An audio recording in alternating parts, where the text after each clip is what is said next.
What's good, everybody?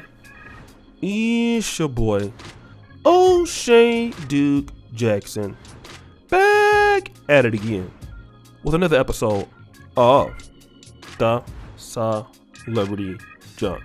So guys, I really want to deal with this whole thing with Fresh and Fit, and some other situations have come about with these guys getting exposed again. And I keep telling you guys, they're going to always keep getting exposed because they're just exposure worthy. All right. And we all know they got demonetized. They were crying, talking about they needed, men's help. And they were also saying silly things like they do this for the audience, not for money. And of course, now we can't really reuse their content because what they're doing now is they're copyright claiming everything. So basically, if you reuse their content in any way, they're not copyright striking you, but they're copyright claiming you so that they can get at least some of the money for their content, right? So they're demonetized. They can't make their own money, but with the copyright claim, it could then somehow come back to them. So they're so desperate, right? But brother Duke and Don has found out some information that I've already knew before, but I want to let you know how much they do care about money. Play that clip. Monetizing the crap out of your audience, okay? And I just don't understand it. So we got to break it down because, again, it turns out that the new information that we're hearing now is that it seems as though the guests that appear on the whatever podcast are being charged upwards of $9,500 to be a guest on the show. Now, I don't know what's wrong with you people, okay? I don't, first of all, young man, what sit down. Come here, sit down. Have a seat right there. All right, what's wrong with y'all? What's wrong with y'all? $9,500, I could buy a Camry with that. You understand? I can buy a used Camry with that. You spend that money to go sit on a show for what? For what? The same old played out talking points that you sit there and listen to day in and day out, right? Or what is it paying the price of a used Subaru going on this podcast? Why would it, this is if it's true. I just don't understand why you think that would be more valuable. Why would you think these guys and being on their show offers more value than just getting you a used car and putting it on Turo and then letting people rent it or something? All right. I mean, it's just, I don't understand it. If this is true, we have a crisis, folks. All right. We have a deep, deep crisis. And I'm sorry if it's this bad where we have young men who are actually, you know what? I'm just thinking about it. I kind of believe it. I actually kind of believe it because Andrew Tate's War Room course is about $8,500, right? Is it $8,500? So Andrew Tate's War Room course is about $8,500. So what's 1,000 more according to Brian, right? Hey, listen. So let me just say this, right? Charleston White complained about them. Why? Charleston White's podcast fee, at least at the time, was around $10,000. Fresh and Fit paid the money the first time. Now, according to Charleston White, bringing them back, and I noticed because they were doing the same thing with Kevin. Remember, Kevin is the one that blew them up. They don't like paying nobody, all right? Myron was like, no, you come on to the podcast, we're not going to pay. You'll just get, the notoriety. But, wait a minute. Nobody watches y'all because of y'all. Everybody watches y'all because of somebody else. So Charleston was like, no, y'all need to pay me again for me to come back, which is why he praised Anton Daniels, and Anton Daniels always pays, right? Now, let me get into this.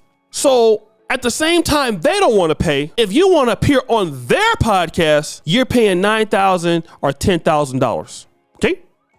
That's how much they're charging cats or more. But they sitting around here talking about, oh, we're not in this for money. That's all they in it for is money. Listen, I've been doing this YouTube thing for a long time. I have never, listen to what I'm saying, all right? I have the Repap podcast, although it's nowhere near as big as them. I'll be honest, right? I have King Gun, the YouTube channel. I have 85,000 subscribers over there, 86,000 subscribers over there. Some of you guys subscribe over there too, right?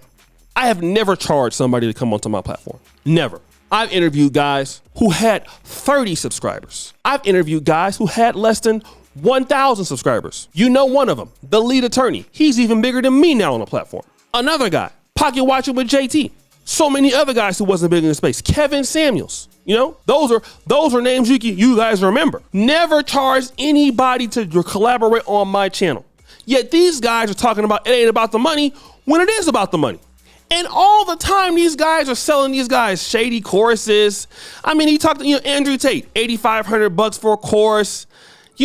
Listen, man, a lot of these guys in the men's right movement, and one thing I will say about the Black Manosphere that I will appreciate, the Black Manosphere never tried to rip guys off in this manner. Never. You don't see the Black Manosphere selling IG courses, $1,000 courses, $2,000 courses. The Black Manosphere guys, like I said, for the most part, have been really much about the issues that Black men are facing. And, obviously there is some, asking for money in there and here and there, but never to the point of what you see Fresh and Fit, those guys who, they love men so much. And this is what's happened with the red pill. It's about money and not about the community. Ain't about the community. That's why DJ Academics is so critical of guys who have courses, because it's not about the community. It's not. It's about how much money you can make. And if you're a content creator, if you really want to make money, there's different ways to do it. You can upload your own content. You guys see me. I spend hours upon hours all the time uploading my content. Same thing with academics. We get our money, we get our little deals and things like that. But we've never done it so that the guys got to pay for it. If you want to support, you can support. If you want to super chat, you can super chat. But then if you want to come on the podcast or come on my channel, either you're a good fit for the channel or you're not. When I go and do an interview, I did an interview on Duke and Don's channel. I think maybe like a year ago, 2 years ago. I didn't ask for any money. I was glad to do it. He's a brother, so I was glad to go and do it. All the time. I went on to another podcast called the Mob Jazz Podcast earlier this year. Right? Guys had 5,000 subscribers. Went on there, had a good time. It was okay. Want to know who didn't charge them for the money? O'Shea Duke Jackson. Never charged them. Never charged $1. Went there, spent my own time, my own money getting there. I never charged these guys. Didn't really perform that well, but didn't charge them. Because why? You make money from this, but there's no way to really be authentic with your audience if all it is about money. And these guys are about using their audience. Same thing with Andrew Tate. Andrew Tate doesn't give a damn about men. Andrew cares about how much money and opulence he can get for himself without doing any real work. That's the difference, all right? These guys don't care about no damn men, all right? Because if you want to get money, you can work for it. Once you have a YouTube audience, Facebook audience, all you got to do is upload content. Just upload the content. You will get the money. Nobody worries about money when you have somewhat of an active audience. But when you're greedy SF, when you're lazy, when you're dusty, you'll get out here and start lying. Oh my God, it's not about money. Yes, it is, bro. Tell the truth. If that's the case, you wouldn't be on there with trying to run up your donations and all that kind of stuff. If that was the case, you wouldn't have these choruses that are worth nothing. How to get $1 million. And look at Walter. He was acting like he was a guru, fake rich, lying. Never had any business experience, making himself experts. It's all so you can fake it until you make it. So guys, what do you think? It's your boy O'Shea Duke Jackson back at it again with another episode of The Celebrity Junk. Pretty far you subscribe to the bell. We're out.